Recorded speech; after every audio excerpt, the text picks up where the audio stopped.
MYSY scholarship મુખ્યમંત્રી યુવા સ્વાવલંબન યોજના ગુજરાત સરકારની મોટામાં મોટી સ્કોલરશિપ છે. તમે 10th પછી ડિપ્લોમાની અંદર એડમિશન લેવા જઈ રહ્યા હો, ડિપ્લોમા ટુ ડિગ્રી એડમિશન લેવા જઈ રહ્યા હો, કે 12th પછી તમે લોકો 12thમાં સાયન્સ લીધું હોય, કોમર્સ લીધું હોય, આર્ટ્સ લીધું હોય, સાયન્સમાં A ગ્રુપ હોય કે B ગ્રુપ હોય, તમે 12th પછી ફર્સ્ટ યરમાં એડમિશન લેવા જઈ રહ્યા હો, engineering, pharmacy, architecture, MBBS, homeopathy, BDS, BCA, BCom, બરાબર, કોઈ પણ તમારો ગ્રેજ્યુએશન કોર્સ હોય, તમામ વિદ્યાર્થીઓ માટે આ ગુજરાત સરકારની સૌથી મોટામાં મોટી સ્કોલરશિપ છે MYSY સ્કોલરશિપ, જેના વિશે આજે હું વાત કરવાનો છું. ધ્યાનથી તમે લોકો બેટા સમજી લેજો. એમાં એલિજિબિલિટી ક્રાઇટેરિયા શું છે, તમને બેનિફિટ તમને કેટલો મળે છે, MYSY સાથે બીજી કઈ સ્કોલરશિપ આપણે એપ્લાય કરી શકાય, રાઈટ, રિક્વાયર્ડ ડોક્યુમેન્ટ શું છે, અને રિક્વાયર્ડ ડોક્યુમેન્ટના જે ફોર્મેટ્સ છે એ ફોર્મેટ્સ અમે તમને લોકોને અમારી જે ટેલિગ્રામ ચેનલ છે એમાં શેર કરી દઈશું. એ ટેલિગ્રામ ચેનલની લિંક ડિસ્ક્રિપ્શન બોક્સમાં અવેલેબલ છે. તમારે બેટા જોડાવાનું બાકી હોય તો તમે લોકો એમાં જોડાઈ શકો છો, રાઈટ. એના પછી જેટલી પણ, આ તો આપણે ગુજરાત સરકારની સ્કોલરશિપ છે, પછી ભારત સરકારની સ્કોલરશિપ આવે છે, અમુક પ્રાઇવેટ સ્કોલરશિપ આવે છે, એ બધી વસ્તુની ઇન્ફોર્મેશન તમને લોકોને આપણી જાગૃત આવાજ આ યુટ્યુબ ચેનલ પર તમને મળતી રહેશે. તો તમારી ચેનલ સબસ્ક્રાઇબ કરવાની બાકી હોય તો તમે સબસ્ક્રાઇબ કરી શકો છો આગળની અપડેટ માટે, રાઈટ. તો બેટા મુખ્યમંત્રી યુવા સ્વાવલંબન યોજના, તમારે એન્જિનિયરિંગમાં એડમિશન લેવાનું હોય, ડિપ્લોમામાં હો કે ડિપ્લોમા ટુ ડિગ્રીમાં હો, મેડિકલની અંદર જવાનું હોય એટલે B ગ્રુપમાં કોઈ બી હોય, નર્સિંગ કરતા હો, BSc કરતા હો, BDS, હોમિયોપેથી, રાઈટ, આયુર્વેદિક, MBBS, રાઈટ, કોઈ પણ તમે લોકો જવાના હો, જનરલ ડિગ્રી એટલે BCA, BCom, BBA, BSc, right, general degree કહેવાય, અને ફાર્મસી, આર્કિટેક્ચર, તમામ વિદ્યાર્થીઓ માટે બેટા આપણી જે છે એ આ સ્કોલરશિપ છે, રાઈટ. હવે એ સ્કોલરશિપમાં બેટા તમે લોકો શેના માટે યુઝ થાય છે? હાયર એજ્યુકેશન માટે. હાયર એજ્યુકેશન મતલબ કે 12th પછી અને 10th પછીનો ડિપ્લોમા, એટલે 12th પછી. માસ્ટર્સ માટે બેટા આ નથી અવેલેબલ, રાઈટ. તમારો ફાઇનાન્શિયલ બર્ડન ઘટાડવા માટે, સપોર્ટ ટેલેન્ટેડ સ્ટુડન્ટ્સને સપોર્ટ કરવા માટે, અને પ્રોફેશનલ સ્ટડીઝને પ્રમોટ કરવા માટે ખાસ કરીને ગુજરાત સરકાર જે છે એ કરતી હોય છે. એની બેટા રિક્વાયરમેન્ટ શું છે? સૌથી પહેલાં ગુજરાતના ડોમિસાઇલ હોવા જોઈએ, મતલબ તમે ગુજરાતમાં હોવા જોઈએ. તમારી બેટા એન્યુઅલ ફેમિલી ઇન્કમ જે છે એ 6 લાખ કરતાં ઓછી હોવી જોઈએ, ફેમિલી ઇન્કમ, રાઈટ. અને તમારી એના માટેનું વેલિડ ઇન્કમ સર્ટિફિકેટ હોવું જોઈએ. જે ઇન્કમ સર્ટિફિકેટ છે બેટા તમારે મામલતદારથી યા તો કલેક્ટર કચેરીથી તમારે આ ઇન્કમ સર્ટિફિકેટ કઢાવવાનું હોય છે. 6 લાખથી ઓછી તમારી ઇન્કમ હોવી જોઈએ, રાઈટ. સ્ટેમ્પ પણ હોવો જોઈએ સર્ટિફિકેટ ઉપર, અને એનું જે સર્ટિફિકેટ છે ઇન્કમ સર્ટિફિકેટ 1/4/2024 પછીનું હોવું જોઈએ. તો તમને લોકોને આ MYSY સ્કોલરશિપની અંદર મળવાપાત્ર છે. પ્લસ તમારા 12thમાં 80% હોવા જોઈએ. ડિપ્લોમાની અંદર હો તો 10thમાં તમારા 80% હોવા જોઈએ. BTechમાં જવાના હોય તો તમારા 12thના PCMના 80% હોવા જોઈએ. એટલે કે ગુજરાત બોર્ડના વિદ્યાર્થી હોય તો ગુજરાત બોર્ડના વિદ્યાર્થીઓ માટે સાયન્સ પર્સન્ટાઇલ છે, થિયરી પર્સન્ટાઇલ છે, ઓવરઓલ પર્સન્ટાઇલ છે. એમાંથી કોઈ પણ એક પર્સન્ટાઇલ અબોવ 80 હોય તો તમે લોકોને મળવાપાત્ર છે. જો તમારે અત્યારે હાલ 80%થી ઓછા છે અને તમે ઇમ્પ્રુવમેન્ટ એક્ઝામ આપો છો અને એમાં તમારા 80% ઉપર થઈ જાય છે તો પણ તમને લોકોને MYSY મળવાપાત્ર છે, રાઈટ. ફાર્મસી માટે પણ 80%નો ક્રાઇટેરિયા છે. જનરલ ગ્રેજ્યુએશન માટે પણ 80%નો ક્રાઇટેરિયા છે. D2D તમારે 65% હોવા જોઈએ.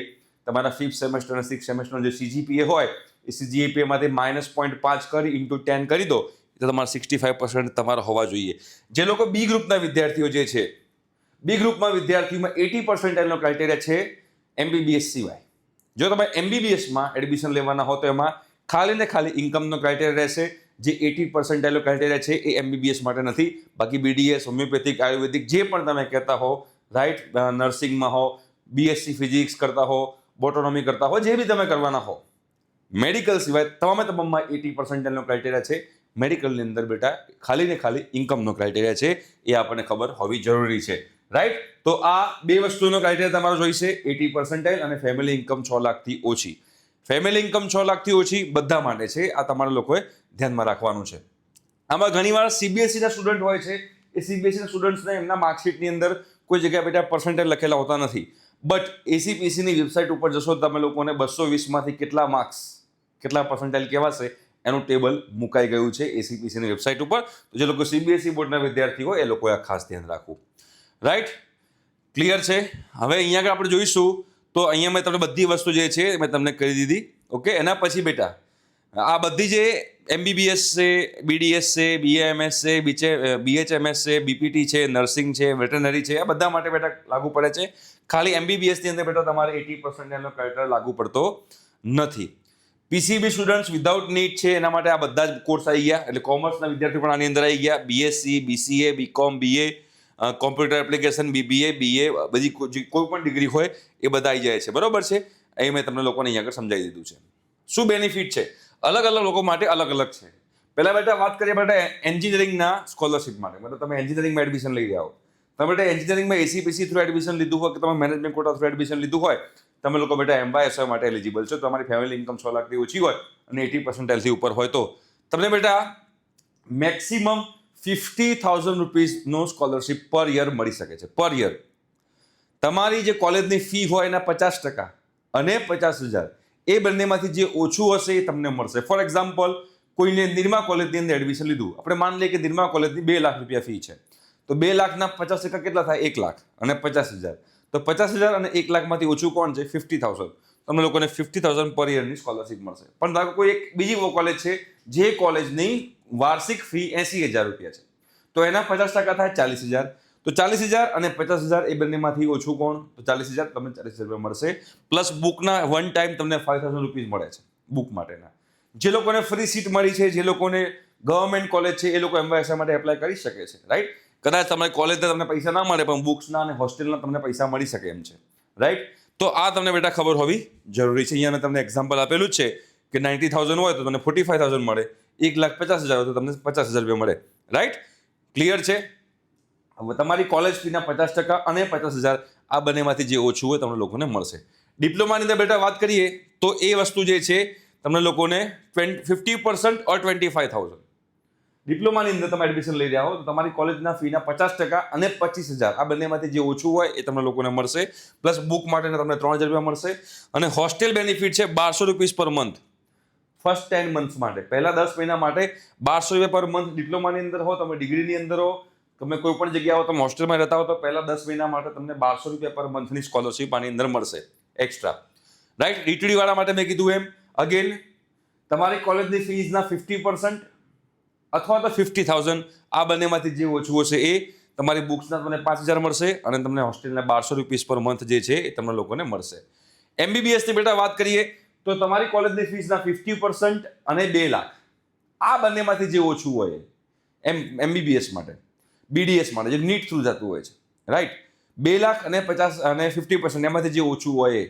પણ જો તમે ગર્લ ચાઇલ્ડ છો તો તમને કન્યા કેળવણી નિધિની હેઠળ 2 લાખ તો મળે જ છે, પ્લસ બીજા 4 લાખ 6 લાખ રૂપિયા સુધીનું તમને લોકોને બેનિફિટ મળી શકે છે જો ગર્લ ચાઇલ્ડ હોય અને નીટ થ્રુ MBBSમાં એડમિશન લેવાના હોય. માત્ર ને માત્ર MBBS માટે કન્યા કેળવણી નિધિનો બેનિફિટ થાય છે. બાકી MBBS સિવાયમાં બીજી કોઈમાં, એટલે કે તમે BDSમાં, હોમિયોપેથી, આયુર્વેદિકમાં જતા હો તો એની અંદર તમને લોકોને આજે કન્યા કેળવણી નિધિ છે નહીં મળે. પેલા 2 લાખ રૂપિયાવાળો નિયમ જે લાગુ પડશે, બટ કન્યા કેળવણી નિધિવાળો તમને નિયમ લાગુ પડશે નહીં, રાઈટ. અને એમાં પણ તમને હોસ્ટેલનો બેનિફિટ અને બુક્સનો બેનિફિટ તમને લોકોને આની અંદર મળવાનો છે. તમે જનરલ ગ્રેજ્યુએશન કરો છો, મતલબ કે BCom, BSc, BA, BBA, BCA કરો છો, તો એમાં તમારી કોલેજની ફીના 50% યા તો 10,000 આ બંનેમાંથી જે ઓછું હોય એ તમને લોકોને મળશે. પ્લસ એમાં પણ તમને બેટા હોસ્ટેલ બેનિફિટ જે છે એ તો મળવાના છે. 1,200 રૂપીસ પર મંથનું તમને બેટા હોસ્ટેલ બેનિફિટ મળે છે, રાઈટ. હવે બેટા મેં તમને બુકની વાત કરી લીધી, બરોબર છે. હવે રિક્વાયર્ડ ડોક્યુમેન્ટ્સ કયા છે એ પણ તમને સમજાવવાનો પ્રયત્ન કરીશ. તમારો બેટા આધાર કાર્ડ, તમારો ફોટોગ્રાફ, બરોબર છે, માર્કશીટ, 10, 12 ડિપ્લોમાની માર્કશીટ, એડમિશન લેટર, તમારે જે કોલેજમાં એડમિશન લેવાશે એ, fee receipt, bonafide certificate, income certificate, Gujarat domicile certificate, bank passbook, બરોબર, આધાર લિંક કરેલું હોવું જોઈએ, રાઈટ. હોસ્ટેલ સર્ટિફિકેટ, તમે હોસ્ટેલમાં એડમિશન લેવાના હોય તો, રાઈટ. તો આ બધી વસ્તુ માટે જે છે તમને લોકોને ખાસ તમારી MYSY સ્કોલરશિપમાં બધા રિક્વાયર્ડ ડોક્યુમેન્ટ જે છે એ તમને લોકોને હોવા જોઈએ. આ બેટા જે રિક્વાયર્ડ ડોક્યુમેન્ટ જે છે હું તમને ટેલિગ્રામ ગ્રુપમાં હું શેર કરી દેવાનો છું. MYSYમાં બેટા એપ્લાય ક્યારે કરવાનું સ્ટાર્ટ થશે? તમારી બેટા આખી એડમિશન પ્રોસિજર કમ્પ્લીટ થાય એ પછી તમારે બેટા MYSYમાં એપ્લાય કરવાનું સ્ટાર્ટ થશે. હાલ તમારે કોઈ જગ્યાએ એપ્લાય કરવાનું નથી. MYSY સાથે બેટા CMSS સ્કોલરશિપ, તમે ગવર્મેન્ટની સ્કોલરશિપ છે, તમે એપ્લાય કરી શકો છો, જેનું નામ છે chief minister scholarship scheme. Okay, એ તમે લોકો એપ્લાય કરશો. એના 7 ક્રાઇટેરિયા છે. જો તમે એ 7 ક્રાઇટેરિયામાં તમે લોકો સેટ થતા હશો તો તમે લોકો બેટા CMSSમાં પણ એપ્લાય કરી શકશો, રાઈટ. તો આ બેટા MYSY હતું. આઈ હોપ છો કે તમે લોકોને બેનિફિટ કેટલો થયો તમને ખબર પડી જશે. એના હિસાબે તમે લોકો બેટા તમારી કોલેજની પસંદગી કરવાની, તમને આ બેનિફિટ મળશે. જે લોકો ક્રાઇટેરિયામાં આવે છે એવા તમામ વિદ્યાર્થીઓને સ્કોલરશિપ મળશે. ઓકે, આઈ હોપ છો કે તમે લોકોને ખ્યાલ આવ્યો હશે. Thank you so much. By.